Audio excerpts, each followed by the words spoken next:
Avant de céder la parole à Monsieur Gilles Lurton, je veux le féliciter pour son élection à la tête de Saint-Malo, lui dire tous nos vœux de succès et lui dire aussi que notre Assemblée perd un excellent collègue, mais je me console en me disant que la Bretagne y gagne.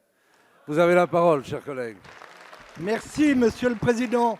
Monsieur le Premier ministre, alors que d'ici quelques jours, je quitterai les bancs de cette Assemblée pour assumer pleinement mes fonctions de maire de Saint-Malo et de président de Saint-Malo Agglomération, je souhaite témoigner de tout le bonheur que j'ai ressenti à siéger ici pendant 8 années. Ici même, dans cet hémicycle, j'ai pu participer pleinement, avec mes convictions, à l'élaboration des lois pendant presque 2 quinquennats. Oui, j'ai la prétention de le faire entendre publiquement.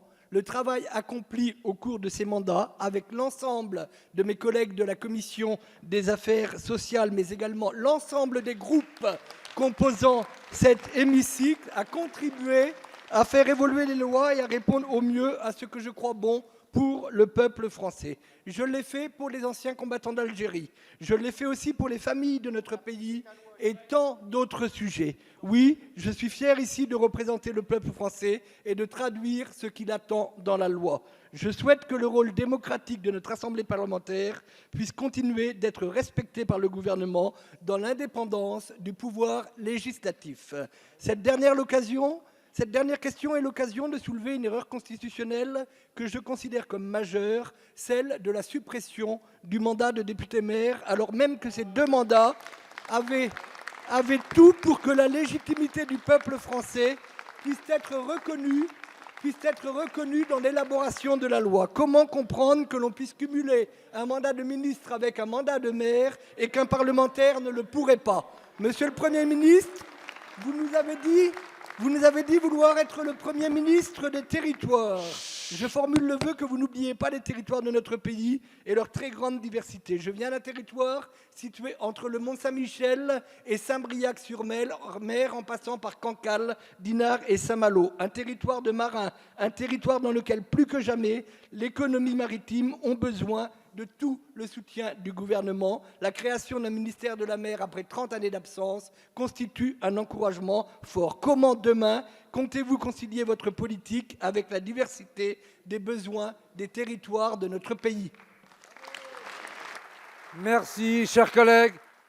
La parole est à Monsieur Gabriel Attal, secrétaire d'État, porte-parole du gouvernement. Merci, Monsieur le Président, Mesdames et Messieurs les députés, Monsieur le député Gilles Lurton, je veux, au nom du gouvernement, vous féliciter pour votre élection. Vous souhaitez un beau mandat, une action au service des habitants de votre commune. Vous avez été très engagé à l'Assemblée nationale au sein de la Commission des affaires sociales, notamment sur les questions d'emploi et de formation.